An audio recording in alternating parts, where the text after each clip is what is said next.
Kembali lagi di channel Ruti Hiskia.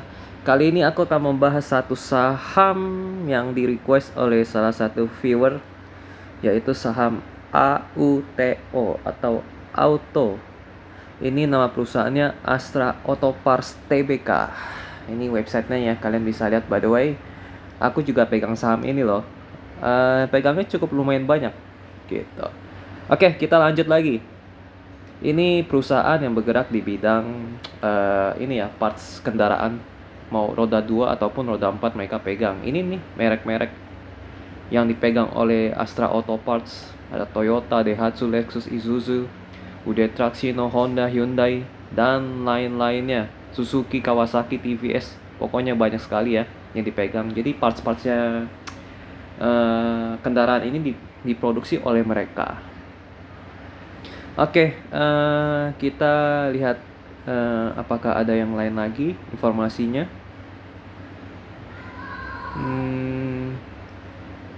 Nah, mereka juga punya bengkel nih. Bengkel ini namanya Shop and Bike. Dan ini mungkin outletnya sudah 20 lebih kali ya. Kalau aku sih sempat lihat Instagramnya, ini outletnya sudah 20-an lebih outletnya Shop and Bike. Shop and Bike ini mereka pakai untuk bengkel motor ya. Jadi merek apa aja motornya, mau Honda, mau Yamaha, dan lain-lain. Jadi mereka tidak spesialis khusus untuk Honda, meskipun mereka adalah Astra yang pemilik Honda. Lalu selain mereka punya shop and bike, mereka juga punya shop and drive. Nah, ini shop and drive ini khusus untuk mobil. Shop and drive brandnya mereka ya. Nah, ini mereka kerjasama dengan banyak pihak nih. Jadi ada shop and drive, ada shop and bike. Ini shop and bike ini buat motor. Sementara shop and drive, nah ini shop and drive ini untuk mobil roda 4. Jadi bengkel-bengkel. Sebenarnya aku lebih senang ininya mereka diperkuat. Karena kalau misalnya mereka jual ke customer langsung, itu marginnya lebih tinggi. Tapi kalau misalnya mereka hanya menjalankan bisnis operasional utamanya, yaitu menjual ke pabrik kendaraan, ya mungkin marginnya rendah begitu. Ini brand-brand yang mereka miliki nih. Ada Aspira, GS Astra, KYB, dan lain-lain. Ini merek mereka semua yang mereka produksi begitu. Ada Aki dan segala macamnya. Jadi makanya parts-parts kendaraan itu mereka produksi. Oke, lanjut. Selain brand-brand yang mereka punyai, ini perusahaan afiliasinya ya. Jadi Auto Parts punya afiliasi perusahaan banyak banget. Jadi harusnya mereka masih terus bertumbuh. Kita lihat ke halaman tentang kami lah ya. Auto Parts merupakan grup perusahaan komponen. Ini grup perusahaan komponen otomotif terbesar terkemuka. Jadi mereka grup ya, perusahaan grup, bukan perusahaan satu jenis usaha. Grupnya macam-macam, tadi ada shop and drive, shop and bike, Aki, ban, dan lain-lain. Jadi mereka berdiri 1976 sebagai nama Alpha Delta Motor ya. Mungkin dibeli oleh berbagai pihak, akhirnya pindah ya. Ini ganti nama. Ini historinya kalian bisa lihat sendiri di websitenya ya, astraautoparts.com. Nah, ini dewan komisarisnya. Kita coba jelajahi. Nah, dewan komisarisnya Pak Gideon Hasan, Johannes Loman, Bambang Wijanarko, Agus Caca Wirakusuma, Bambang Trisulo, Sudirman Maman Rusti, Cheo Sincok, Gunawan Jenius Harja. Ini jajaran komisarisnya. Jajaran direksinya Hamdani Zulkarnain Salim, Yusak Christian Sulaman, Wani Wijaya, Le Agus, Kus Harijono, Agus Baskoro, Heru Harsana. Kalau teman-teman ada yang kenal bisa tulis di kolom komentar ya, bagaimana rekam jejak mereka. Oke, kita lihat lagi ke ini milestone yang tadi, kalian bisa lihat sendiri ya. Penghargaan kita lewatin aja lah ya, kurang penting lah ya. Aku rasa itu aja ya untuk tentang kami. Kita lihat ke bisnis. Mereka bisnis ada macam-macam, banyak auto parts ini bawahnya anak usahanya banyak. Ada bengkel, ada perusahaan khusus untuk parts tertentu kan, Akib, ada perusahaan sendirinya, Ban ada perusahaan tersendirinya. Banyak macam lah pokoknya ya. Nah, ini contohnya nih, ini untuk roda 4 ya. Roda 4 ada perdagangan, ada manufaktur, ada roda 4, roda 2. Ini perdagangan pun ada domestik, ada internasional. Oh, ini cukup banyak lah ya. Ada untuk retail juga. Oke, kita lihat produknya mereka. Nah, ini banyak juga nih. Ada engine parts, body, electric, drive and transmission, roda 2, banyak juga nih. Lainnya, nah ini engineering dan lain-lainnya, assembly, product design dan lain-lain. Oke, lewatin aja karena berhubungan dengan kendaraan, parts-partsnya bisa bengkel, bisa jual putus ya. Laporan tahunan, sorot keuangan, laporan keuangan, teman-teman bisa lihat sini ya, semua laporan keuangan. Harganya lagi turun ini dari 6 Juni ya. Dari 6 Juni lagi turun. Dividen mereka rajin bagi dividen loh by the way. Dan mereka ini dividen yieldnya itu di kisaran 4% per tahun. Dan lumayan di atas deposito bank. Ini rajin bagi dividen lah ya. AG Atmos, Propectus. Jadi aku tahu dividen yieldnya tinggi itu karena aku pegang saham ini. Jadi menarik. Kenapa aku pegang saham ini ya, salah satunya mereka setiap tahun bagi dividen di atas deposito bank, yaitu senilai setinggi 4% lah ya per tahun gitu. Dan untuk valuasinya ya, kita lihat valuasinya pun masih murah ya. Price to book-nya 0,52 kali, sementara PE rasionya masih 8 kali. Artinya di bawah 10, masih murah. Padahal industrinya itu 24 kali. Dan industri price to book-nya itu 4,5 kali. Jadi secara perusahaan auto ini masih di bawah industri, dan secara wajar mereka masih di bawah harga wajar. Jadi aku beli saham ini dalam jumlah yang banyak. Siapa tahu nanti mereka akan naik ke harga, ke valuasi industri kan, itu kan naiknya bisa lumayan banyak. Itu aja sih, secara valuasi masih murah dari perbandingannya dengan industri, dan secara harga wajarnya pun mereka masih murah, masih di bawah nilai buku mereka lah ya. Ini harus naik lagi biar sama dengan nilai bukunya, mungkin harus naik 1 kali lagi, atau naik harganya 2 kali lipat, 2.000 lah harganya, mungkin bisa dikatakan harganya wajar. Ini berita-berita mereka ya. Yang terakhir, memang kinerja di kuartal 1-nya naik lumayan banyak. Nanti kita akan lihat kuartal 1-nya mereka naik banyak. Belum lagi nanti mereka setelah lebaran ya, kuartal 2 kan itu ada lebaran. Nah, itu bisa naiknya kemungkinan lebih gila lagi. Ini strategi mereka menggerak kinerja 2022. Ini beritanya dari Desember, tapi mereka sudah bikin strategi. Nah, ini bengkel shop and drive-nya. Aduh, iklannya mengganggu ya. Oke. Kementerian bla bla bla bla, ini lewatin aja. Astra Auto Parts memiliki utilisasi bervariasi pada kuartal 3 dengan rata-rata utilisasi 80-90%, lumayan. Dia menjelaskan siklus yang sudah ada pada awal tahun, permintaan OEM cenderung rendah, kemudian meningkat menjelang lebaran. Jadi ini ngomongin soal OEM ya, belum yang jual retail langsung. Jadi ini jualnya ke B2B, ke pabrik ya. Jadi memang permintaan lebaran dia sudah bilang ini meningkatnya sangat tajam. Jadi siap-siap aja nanti di kuartal 2 itu katanya meningkatnya sangat tajam. Jadi kita tunggu aja ya. Pada tahun depan, Wani bilang auto menghadapi beberapa masalah. Oh, itu ngomong soal pajak ya. Oleh karena itu, auto optimis tahun depan akan positif dan bertumbuh dari tahun 2021. Oke, memang di tahun ini banyak orang yang belanja kendaraan ya, kalau aku perhatikan. Jadi kendaraan roda 4 diperkirakan di angka 940.000, roda 2 5,6 juta unit. ada peningkatan. Jadi mereka tetap tapi mereka nggak jelasin strategi ya tadi ya, padahal tulisnya strategi. Coba kita lihat lagi ya, strategi ini strategi Astra Auto Parts. Mana strategi mereka?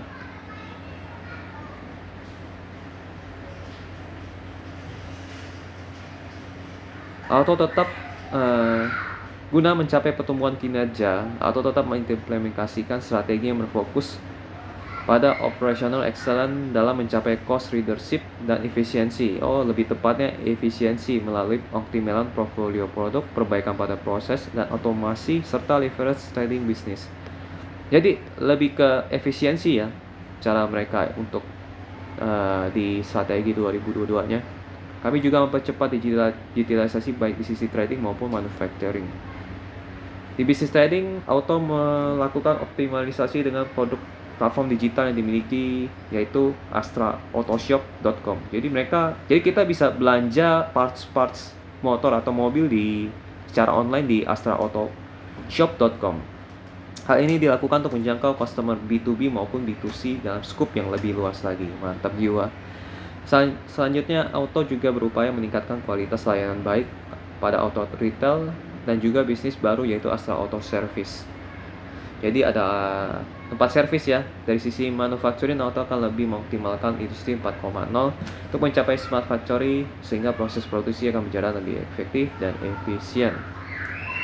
Jadi selain ada efisiensi, mereka juga melakukan penetrasi di jualan online sama ini ya, sama retailnya mereka diperkuat lagi jualannya. Kan bisnis mereka yang utama yaitu OEM atau jual ke pabrik. Tapi ini mereka mulai penetrasi ke customer langsung, B2C jadinya. Kami juga akan melakukan inovasi seperti yang telah bla bla bla memproduksi non otomotif produk. Waduh, ini strategi yang baru ya, non otomotif produk. Adapun target penjualan tentunya akan mengacu ke target asosiasi ya. Oke, jadi strateginya efisiensi dan meluncurkan produk baru, lalu penguatan di lini B2C-nya. Ekspansi di B2C-nya lebih tepatnya ya. Bisnis to konsumen. Jadi tidak jual ke pabrik lagi. Maksudnya bukan tidak jual ke pabrik, tetap jual ke pabrik, cuman sekarang mereka mau penetrasi lebih dalam ke konsumen, jual yang langsung. Begitu. Oke, ini halaman shop M-Bike-nya nih. Nah, ini ada lokasinya, bengkelnya. Ini mereka juga jual ban. Ini juga produknya dari Astra Auto Parts by the way. Ini shop and drive-nya nih yang mobil. Nah, ini penetrasi mereka ya cukup gencar. Oke, ini salah satu brand dari bagian dari Astra Auto Parts. Oke, kita lihat ke laporan keuangan ya. Tadi prospek mereka cukup oke lah ya, karena mereka ekspansi terus dan penetrasi terus ya. Nah, ini dari aset lancarnya meningkat lah ya, aset lancarnya dari tahun lalu. Sekarang aset lancarnya itu di uang cashnya itu 1,8 T ya, dinyatakan dalam jutaan rupiah. Artinya dikali 1 juta. Jadi kalau dikali 1 juta ya 1,8 T. Uang cashnya lumayan banyak, bagus. Piutang usaha 1,5 T, persediaan 2,4 T. Jadi total aset lancar 7,2 T. Coba kita bandingkan dengan utang jangka pendek mereka. Liabilitas jangka pendek, nah ini cuma 4,8 T. Kita lihat ada utang bank kah di sini? Utang bank, nggak ada utang bank ya. Ada nih, pinjaman bank sebesar 274 T. Ini mah geli-geli ya dibandingkan uang cash mereka yang sebesar 1,8 T. Jadi ini sekali gepok langsung lunas ini utang bank. Tapi mereka ada utang usaha yang harus dibayarkan. Di utang usaha ya kita lawannya dengan piutang. Piutang mereka sebesar 1,5 T dan persediaan lah ya mereka. Jadi utang usaha bisa dilawan pakai piutang dan persediaan. Jadi perbandingan antara aset lancar 7,2 T berbanding dengan 4,8 T. Jadi utang mereka sangat-sangat aman. Nah, ini salah satunya yang aku suka dari perusahaan auto. Kenapa aku invest di auto lah ya. Selanjutnya kita akan bandingkan dengan total utang ya. Nah, di jangka panjangnya tidak ada utang bank. Ini hanya imbalan kerja ya. Jadi kecil sekali jumlahnya. Jadi total utangnya hanya 5,6 T. Kita bandingkan dengan modal dari investor ya sebesar 12 T. Jadi ini 2 kali lipat daripada utang mereka. Jadi ini adalah bisnis yang sangat aman dari sisi utang. Jadi utangnya super aman, tidak resikonya kecil, jadi geli-geli utangnya juga. Jadi ini super aman utangnya. Super aman uang secara keuangan dari sisi utang ya. Jadi aman sekali, resiko kecil. Ini aku suka poinnya, utangnya kecil, uang cashnya banyak gitu. Oke. Kita masuk ke laporan laba rugi. Ada peningkatan ya omset tahun lalu dengan omset tahun ini. Yang tahun lalu itu di kuartal 1, ini baru kuartal 1 loh, ini belum masuk lebaran. Tadi kan kita lihat berita lebaran itu meningkatnya signifikan. Kita tunggu aja nih, 3,6 T menjadi naik 4,5 T. Jadi naik sebesar mungkin 900 miliar kali ya. Ya naik sekitar sebesar 900 miliar. 900 miliar itu berarti sekitar 20, hampir mendekati 20% kali ya kenaikannya. Tapi masalahnya kelemahan mereka itu margin laba kotornya tipis. Ya. Kita lihat di yang terbaru aja deh. Yang tahun lalu pun juga sama. Masuk 3,6 T tapi keluarnya 3,1 T. Yang tahun ini juga masuk 4,5 T tapi keluarnya 4 T. Jadi margin laba kotornya tipis sekali. Jadi beban pokok pendapatannya lumayan tinggi. Jadi menyisakan laba bersih hanya dari 4,5 T hanya menyisakan laba kotornya ya. Menyisakan laba kotornya hanya 571 miliar. Nah, jadi kelemahannya memang di laba kotor. Margin laba kotornya tipis. Lalu kita langsung lompat ke bagian laba bersih. Laba bersihnya dari laba kotornya berkurang hampir setengah lah ya. Dari laba kotornya 571 miliar, tersisa di laba bersihnya 239 miliar.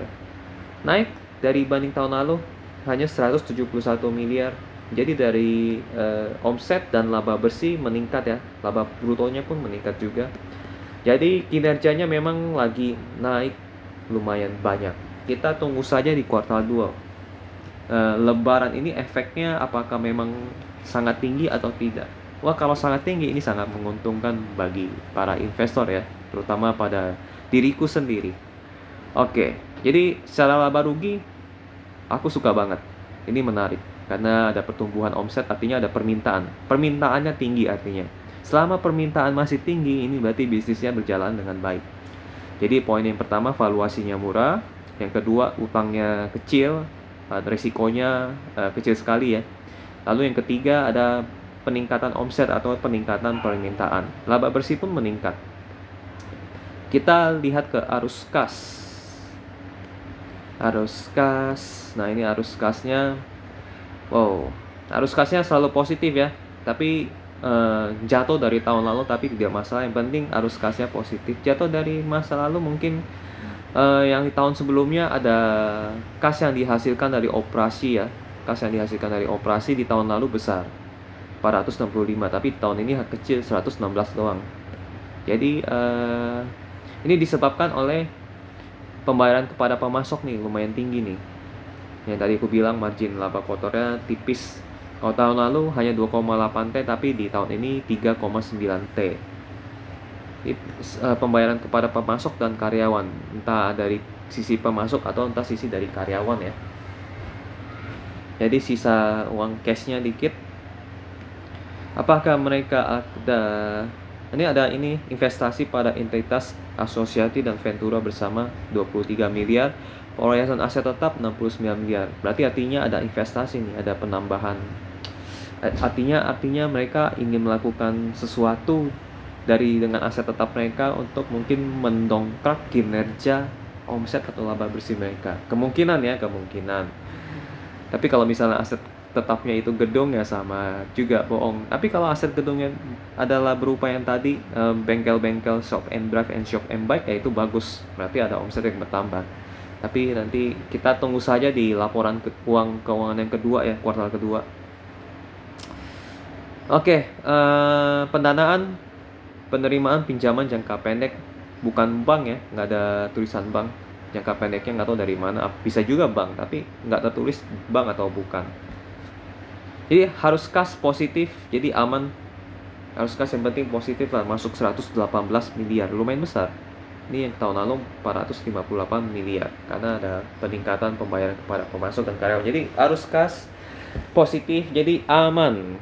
Jadi 4 poin aman. Jadi secara keuangan mereka yang di kuartal yang terakhir atau yang terbaru, mereka sangat menarik hati lah ya. Nah, ini rekapan dari keuangan mereka secara tahunan ya. Jadi secara tahunan mereka pun ini mereka sangat menarik loh. Ini mereka selalu bertumbuh setiap tahun dari sisi ekuitas yang dulunya hanya 2,2 T, sekarang di terakhir di kuartal 1 menjadi 12 T. Jadi konsisten bertumbuh. Ini jadi menarik ketika posisi utang mereka atau liabilitas mereka kecil. Ini baru menarik ekuitasnya kalau naik terus. Tapi kalau misalnya posisi utangnya sangat besar dan ekuitasnya kecil, ini jadi tidak menarik pertumbuhan. Jadi ini menarik ketika posisi ekuitasnya lebih banyak dibanding liabilitasnya, baru menarik. Nah, jadi pertumbuhannya ini menarik nih. Tadi kan sisi ekuitasnya lebih besar kan, tadi kita lihat di laporan keuangan yang terakhir ya. Nah, ini jumlah ekuitasnya 12 T, sementara liabilitasnya hanya 5,6 T. Jadi lebih besar ekuitasnya. Jadi itu jadi menarik ketika ekuitasnya bertumbuh gitu. Tapi kalau ekuitasnya kecil tapi bertumbuh ya sama aja bohong, dimakan sama utang. Tadi kan ekuitas yang menutupi utang. Tapi kalau misalnya liabilitasnya tinggi dari banding ekuitasnya habis dimakan utang. Kalau ini enggak, ini masih ada sisa ekuitasnya. Jadi pertumbuhan ekuitasnya aku suka, konsisten naik terus dari 2007 sampai 2022. Kalau laba bersih mereka naik turun nih. 2010 2012 mereka sempat 1,1 T tapi tiba-tiba turun. Di 2013 sampai seterusnya lah ya. Tapi karena mereka konsisten menghasilkan laba bersih, akhirnya ekuitas mereka bertambah. Jadi aku fokusnya bukan di laba bersih naik turunnya begitu, tapi aku fokus di pertumbuhan ekuitasnya kalau kasusnya seperti ini ya. Dan arus kas operasional mereka selalu positif setiap tahun. Ini bagus sekali ya, dan jumlahnya pun besar ya. Makin lama makin besar gitu. Laba bersih mereka coba kita lihat naik terus turun lagi. Di 2015 sempat turun, mungkin karena margin laba kotornya ya. Tadi kita lihat margin laba kotornya tipis.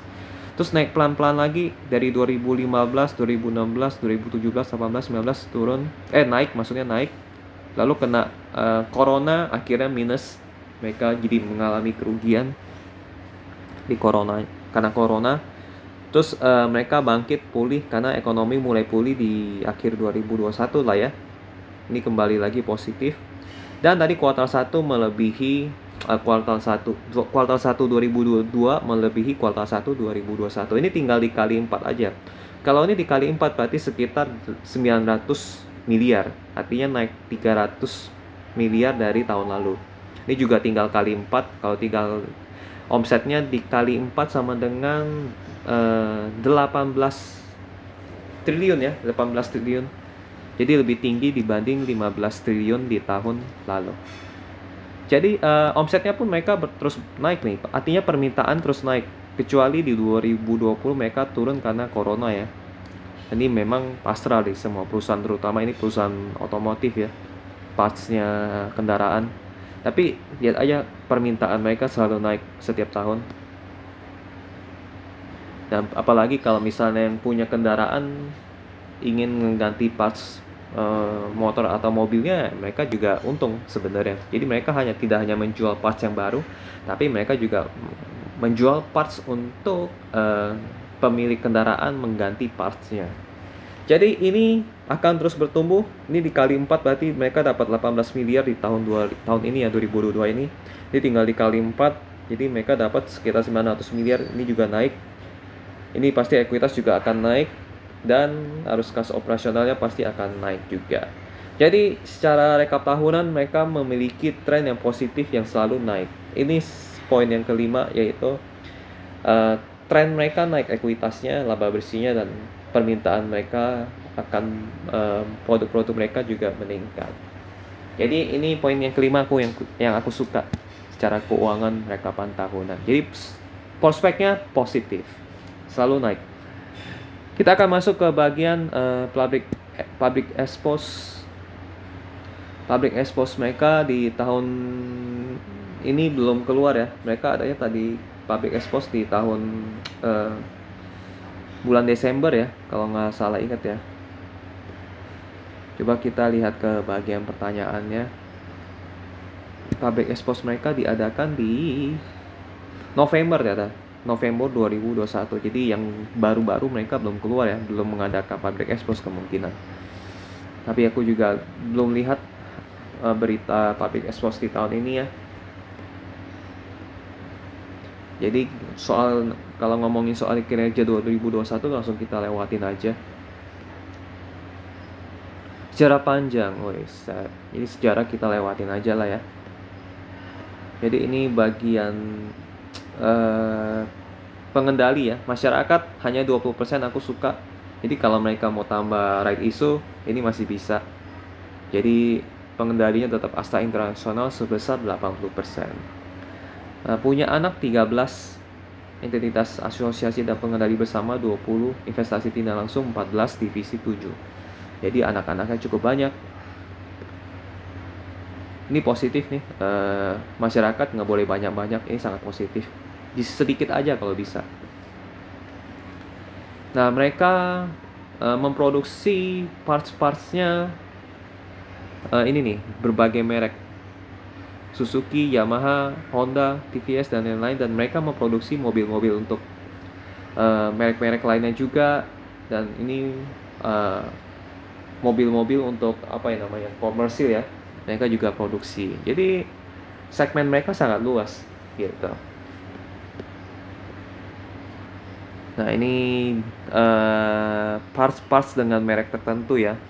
Nah ini mungkin frame and brake, ini rem ya lah ya lebih tepatnya, interior elektronik, engine parts and cooling system, transmisi dan steering, dan lain-lainnya. Jadi selain mobil dan kendaraan ya lebih tepatnya, mereka juga produksi parts yang ada mereknya.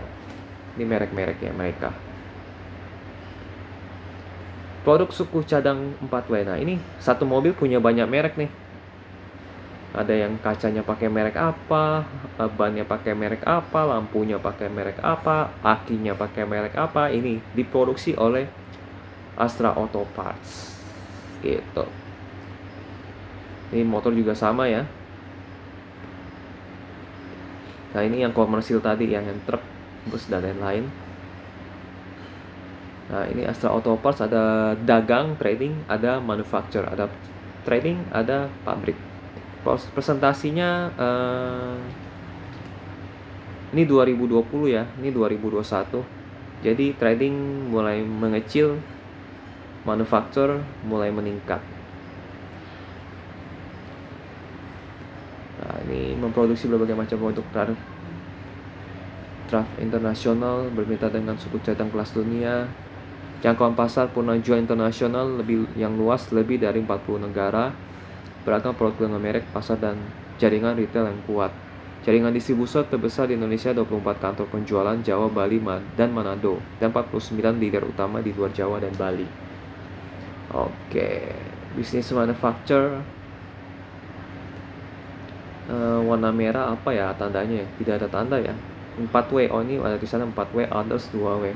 Jadi paling besar manufacture-nya ya 4W. Pendapatan dari grup manufacture ke OEM, grup dari Astra, non Astra, sama lah ya, dari 2020 sama 2021 tidak ada yang beda. Ini juga hanya perbedaannya sedikit. Bisnis perdagangan. Nah, ini bisnis perdagangan ada shop and drive, ada yang commerce tadi Astra Auto Shop ya tadi ya.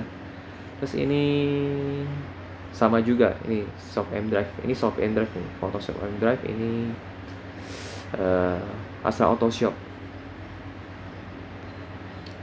Bisnis perdagangan, komposisi grup dan trading, DOM, RET, NIT. Jadi tidak berubah signifikan. Distribusi domestik, jadi ke 24 kantor penjualan, 49 dealer utama, lebih dari 12.000 jaringan retail. Distribusi internasional, agen retail modern, portfolio merek yang kuat dan jumlah outlet terus bertambah. Ini jumlah outletnya terus bertambah, bagus ya. Ini penjelasannya. RET, retail modern, DOM, distribusi domestik, internasional 14% naik lah ya, internasional naik, domestik biasa. RET, retail modern mengecil, mungkin mengecilnya bukan karena berkurang tapi karena internasionalnya meningkat. Nah, ini distribusi domestik dan internasional. Yang paling banyak ini di Timur Tengah 33%, di Asia ya, 51%, nomor 2 Timur Tengah, yang ketiga Afrika, yang keempat Amerika. Nah, ini toko retailnya ya. Jadi mereka ada toko retail juga,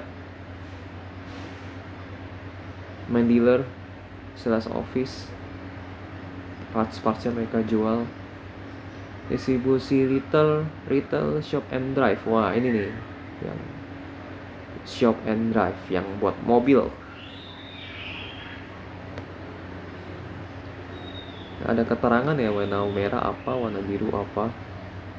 Ini dia.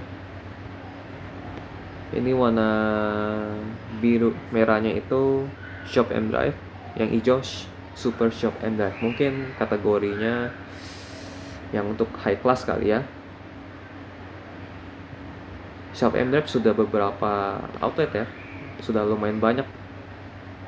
Tapi kita lihat ini naik turun, nggak begitu ini ya. Shop and drive mereka mah nggak begitu berubah banyak lah istilahnya, tetap di angka sekitaran 300-an.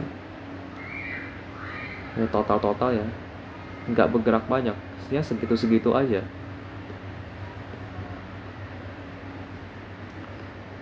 Distribusi retail shop and drive. Nah, ini shop and drive mereka. Jadi pertambahan outlet mereka gitu-gitu aja sih, nggak bertambah, nggak berkurang. Ini bisa lewat aplikasi, bisa kita menghubungi shop and drive tersebut untuk datang ke rumah kita atau lagi ada kendala di jalan raya. Astra Auto Service pada 11 November 2020 secara resmi membuka Astra Auto Service, bengkel perawatan kendaraan roda 4 dengan layanan servis berkala yang meliputi penggantian oli mesin, transmisi, pengecekan aki, servis, dan lain-lain dengan produk kualitas Astra. Jadi mungkin shop and drive ini adalah menjual parts, tapi untuk servisnya di Astra Auto Service. Jadi ini shop and drive hanya jual partsnya aja. Lalu kalau mau servis di Astra Auto Service. Dan ini mereka baru launchingnya di 2020, baru banget. Ini baru 3 biji nih di Jakarta mungkin. Dan ini masih bisa berkembang lagi di seluruh Indonesia. Ini bagus banget sih. Ini prospeknya masih jauh, masih sangat bisa di titiknya, bisa taruh di mananya. Prospeknya masih sangat bisa berkembang lebih banyak. Ini potensi pertumbuhan laba bersih dan omsetnya juga tinggi sekali nih. Kalau ini bisa buka cabang lebih banyak lagi di tahun ini ya. Astra Auto Shop. Nah, ini platform digitalnya Astra Auto Shop, e-commerce ya. Jadi kalau mau belanja semua parts kendaraan atau oli, aki, dan segala macamnya bisa di sini. Produk non otomotif mereka juga ada kacamata, ada UV stylizer, masker elektrik, air purifier. Wah, ini banyak macam nih. Produk non otomotif, speedometer, helm sepeda, macam-macam ya. Oke, kinerja perseroan mungkin kita akan lewatin aja. Strategi perseroan, nah ini dia, ini yang kita cari. Mereka ada LEAP, strategi jangka panjang mereka, leverage trading business. Leverage trading business ini paling oke nih, kalau ini mereka bisa kuasai atau bisa naikin ya, ini bisa lumayan. Leverage position as preferred OEM supplier. Kalau ini kan OEM supplier kan ini tergantung pabrik mau produksi berapa. Tapi kalau ini trading mau nggak tergantung oleh pabrik, ini tergantung dari masyarakat mau butuhnya berapa gitu kan. Operational excellence in all aspect to become lower cost producer. Jadi mereka efisiensi ya, product based instead of process based. Jadi mereka lebih produk dibanding proses. People, red line, organization, effectiveness. Ya yang bagian P ini mungkin kita nggak peduliin. Kita akan peduli yang di bagian L ini dan di EAP ini. Oke, itu aja menurut mereka. Jadi yang menarik, isu yang menarik ini prospek mereka yang di bagian ini Astra Auto Service. Ini titiknya masih 3 biji di Jakarta mungkin ya. Ini masih kita bisa boleh pasang di berbagai kota nih. Titik-titiknya banyak. Jadi prospeknya masih sangat jauh untuk tempat servis mereka. Dan ini juga komponen-komponen kendaraan ya. Bisa mereka penetrasi juga lebih luas. Yang ini pun juga mereka bisa kembangkan lebih banyak lagi. Gitu. Tapi kalau dari tahun ke tahun kayaknya gitu segitu-segitu aja ya. Nggak naik, nggak turun. Jadi kita mungkin tidak bisa berharap lebih banyak dari Shop and Drive, yang bisa kita berharapkan dari Astra Auto Service ini. Dan penjualan kendaraan yang semakin meningkat, gitu sih. Strategi, mereka tidak ada strategi yang bagaimana banget ya, tidak ada detail strategi. Jadi kita berharap dari penjualan mereka naik atau turun ya, dari marketing dan sales mereka. Oke, tanya jawab. Apakah tantangan terbesar yang dihadapi perusahaan ke depannya selain pandemi dan bagaimana cara mitigasinya? Ini pertanyaan bagus. Selain pandemi, perusahaan menghadapi situasi kelangkaan dan kenaikan harga material yang signifikan. Oh, ini benar nih. Selain material umum seperti steel, aluminium, dan lain-lain, juga menghadapi kelangkaan di semikonduktor. Kami berusaha mencari source yang tidak biasa berburu di pasar global sehingga kebutuhan terpenuhi. Kami juga tetap berusaha agar semua berjalan efektif walaupun cukup sulit karena membutuhkan extra cost. Namun dalam hubungan dengan OEM, kami memiliki skema di mana kami bisa pas harga material ke customer dengan aturan yang memiliki lag time sekitar 3-6 bulan. Oh, ini bagus nih. Jadi mereka kalau naik harga ya lempar ke konsumen. Ngapain mereka nahan-nahan harga ya. Kedua, ada permasalahan di dalam distribusi atau logistik di mana hal ini terjadi karena efek tidak langsung dari pandemi sehingga menjadi tantangan bagi kami dalam melakukan ekspor dan impor. Kami menghadapi tantangan seperti kelangkaan kapal. Nah, ini problem di tahun kemarin nih. Tahun sekarang apakah masih problem? Kita nggak tahu.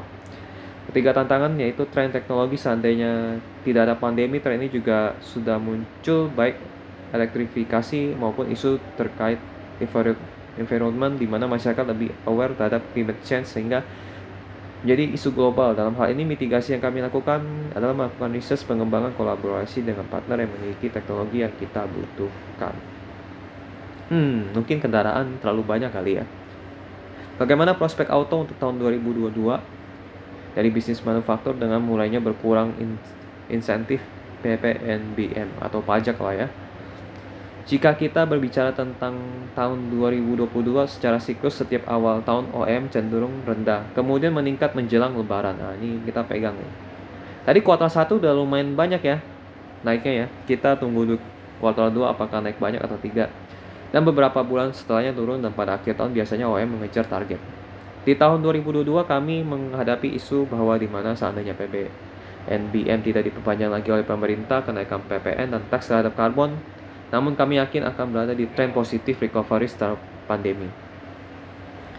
Jadi meskipun tidak diperpanjang, tapi mereka yakin tren positif karena ada recovery ekonomi lah ya. Semua pemain merasa yakin tren 2022 ke depan akan positif, di mana setelah pandemi semua orang akan menghadapi euforia untuk melakukan aktivitas yang sebelumnya tidak bisa dilakukan. Ini setuju. Oleh karena itu kami yakin tren akan positif dan grow dari tahun ini. Betul, kita sudah lihat dari kuartal 1 mereka ya, naiknya lumayan banyak. Dan ini terbukti optimisme mereka. Kami berharap recovery tidak ada pandemi lanjutan sehingga kami cukup optimis pada tahun ini. Ini maksudnya ngomong 2021 ya. Apakah ada penurunan permintaan suku cadang kendaraan ketika awal pandemi? Berapa besar penurunannya? Kapan mulai membaik? Ini kita lewatin aja. Pasti menurun ya, harusnya ya. Tidak menyimpang dari jauh.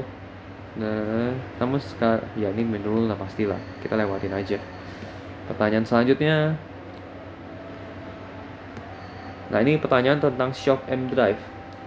Per September 2021, Auto memiliki jaringan distribusi retail bernama Shop and Drive mencapai 372 di gerai Indonesia. Akhir tahun 2021, berapa target penambahannya? Berapa nilai investasi yang dicanangkan untuk penambahan jaringan distribusi? Nah, ini untuk pertanyaan A ya. Nah, dia jawab pertanyaan A dan B. Jadi kita, bagaimana dengan target jaringan Shop and Drive di tahun 2002 mendatang? Apakah rencana menambah jaringan lagi? Ini pertanyaan bagus. Apakah menambah jaringan lagi? Per September, ini jawaban untuk A dan B. Per September 2021, kami memiliki 372 gerai Shop and Drive. Hingga akhir tahun 2021, kami melakukan peninjauan uang dalam ekspansi atau penambahan outlet. Kami melihat peluang di roda 2 dan Astra Auto Service sehingga kami cukup agresif terhadap Shop and Bike. Jadi mereka lebih agresif ke Shop and Bike dibanding Shop and Drive. Jadi mereka stop ini Shop and Drive, tapi mereka meningkatkan di Shop and Bike dan Astra Auto Service yang buat servis mobil ya. Untuk Shop and Bike kami akan menambah dari 11 menjadi 20 outlet. Jadi aku tadi lihat Instagramnya Shop and Bike, mereka sudah 24 outlet ya di tahun ini, per akhir tahun ini. Jadi untuk Astra Auto Service yang dari 1 outlet pada awal tahun hingga menjadi 3 outlet. Nah, untuk yang Astra Auto Service ini aku nggak tahu nih berapa outlet sekarang. Di tahun 2022 kami akan menambah jumlah semua outlet baik Shop and Drive, Shop and Bike, dan Astra Auto Service. Wah, ini mantap nih. Namun jumlah itu bukan menjadi angka pegangan kami. Kami melihat potensi karena diiringi dengan bertambahnya physical outlet. Kami melakukan pengembangan di digital yaitu Astra Auto Shop di mana jadi walaupun jumlah outlet tidak bertambah, tapi kehadiran dan jangkauan kami makin luas karena bisa diakses siapa saja di mana saja dari gadget dan laptop masing-masing. Itu yang kami pertimbangkan, tidak hanya pengembangan physical outlet, tapi juga jangkauannya. Oke, jadi 3 titik ini yang bisa berpotensi menambah omset dan laba bersih mereka beberapa tahun kemudian. Mungkin sekitar 3-5 tahun ke depan masih bisa bertumbuh. Pertanyaan selanjutnya, Auto berhasil mencatatkan kinerja memuaskan. Ya, kuartal 3 lewatin aja. Bagaimana strategi yang dicanangkan untuk mengejar ini sisa tahun 2021, lewatin aja. Izin mengulas agenda bisnis tahun depan. Apakah ada agenda ekspansi atau rencana bisnis khusus? Oke. Seperti diversifikasi atau inovasi, kita cari jawaban yang E. Rencana ke depan ya.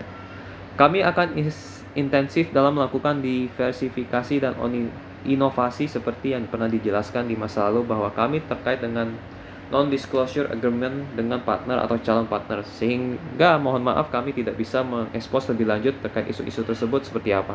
Namun kami dalam kondisi mempersiapkan proses diversifikasi dan inovasi untuk mempersiapkan tren ke depan baik dalam rektifikasi atau dengan masuk segmen baru. Wah, ini mantap nih. Sudah NDA ya. Sudah NDA dan ini mereka bisa belum sebutkan karena mungkin masih rahasia. Ini pertanyaan sudah habis. Jadi ini potensi pertumbuhan mereka yang seperti dari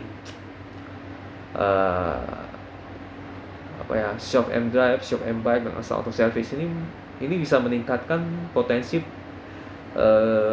omset dan laba bersih yang cukup besar ya, apalagi kalau mereka Astra Auto Service mereka tingkatkan lagi di berbagai kota di Indonesia, dan mereka akan melakukan diversifikasi dan inovasi, dan ini masih rahasia ya. Ini berarti artinya jangka panjangnya masih bisa bertumbuh lagi gitu. Jadi ini bagus banget prospeknya masih cerah untuk 3-5 tahun, dan ini yang rahasia ini kemungkinan prospeknya masih cerah sampai 5 tahun ke atas. Ini masih rahasia, diversifikasinya masih belum dibuka. Jadi masih penasaran kita. Oke, ini dari segi pertanyaan ya. Aku rasa semua sudah dibuka lah ya. Ya, masuk kesimpulan aja ya, masuk kesimpulan. Secara keuangan mereka super positif ya, super positif. Uang cashnya banyak, dan kuartal 1 mereka melonjak lumayan tinggi ya. Meskipun tidak melonjak seperti perusahaan lainnya, tapi mereka melonjak lumayan cukup tinggi dibanding tahun lalu. Dan ini memiliki tren yang positif ekuitasnya. Jadi kalau kita beli saham sebenarnya beli ekuitas, ya ini selalu positif. Dan komposisi ekuitas dan liabilitasnya pun masih lebih tinggi ekuitas. Jadi aku suka. Jadi secara keuangan mereka super positif, aman dari utang. Lalu uang cashnya banyak ya.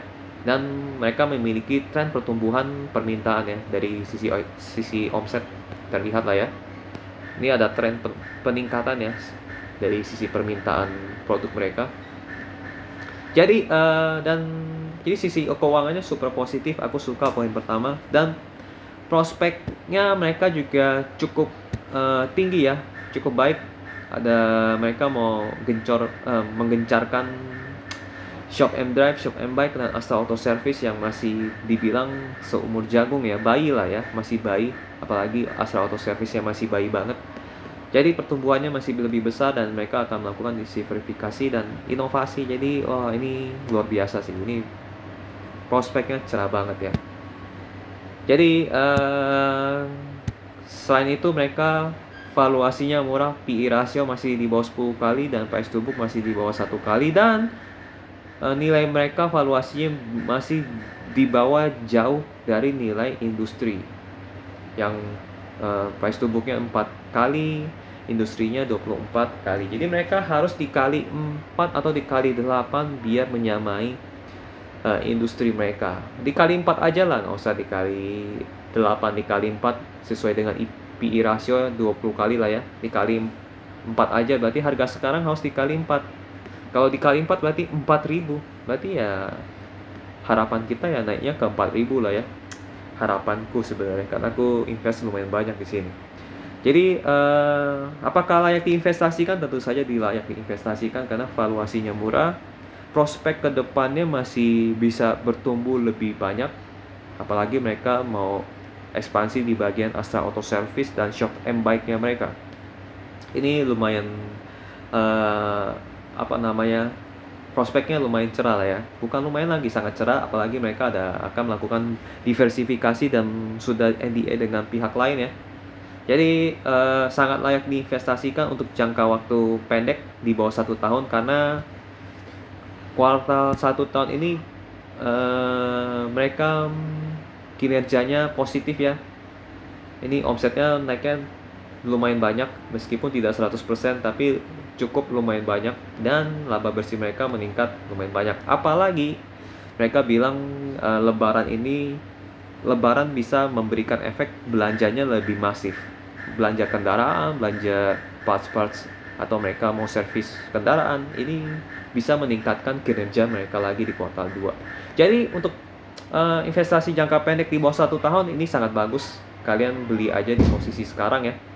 Kalau aku sih udah beli dari posisi yang paling bawah. Jadi kalau apakah masih bisa dibeli? Ya masih bisa dibeli gitu. Jadi sekarang posisiku sudah floating gain, tapi masih bisa dibeli juga kalau mau beli cicil. Oke, ini investasi jangka pendek sangat layak karena kuartal 1 mereka sangat cantik, bersih lah ya, positif banget. Dan investasi jangka panjang mereka pun masih sangat baik ya, positif, karena kita lihat dari ini trennya positif sekali, dan mereka melakukan ekspansi ya, ada diversifikasi dan inovasi, dan mereka mau ekspansi yang ini, Shop and Drive, Shop and Bike, dan Astra Auto Service. Jadi ini bisa investasikan di atas 5 tahun. Jadi sambil kita pantau berita mereka ya, apakah cabang-cabang mereka makin banyak atau enggak. Apakah mereka bisa merealisasikan rencana mereka atau tidak. Jadi ini bisa di hold sampai 5 tahun ke depan untuk jangka panjangnya. Oke, kelayakannya oke banget. Kalian bisa investasi di auto di harga berapapun di saat ini ya, jangan sampai harganya naik jauh baru kalian masuk. Dan di posisi saat ini kan harga auto lagi turun ya. Jadi masuklah sekarang, baru jual 5 tahun kemudian. Tapi sambil dipantau berita-berita mereka atau ada apa sih news-news dari mereka ya, apa mereka bisa merealisasikan pertumbuhan mereka atau tidak gitu. Oke, sekian informasi tentang auto. Kalau misalnya ada yang kurang atau ada yang salah, kalian bisa tulis di kolom komentar, kalian koreksi ya, atau tambahkan saja informasinya. Dan jika misalnya kalian ingin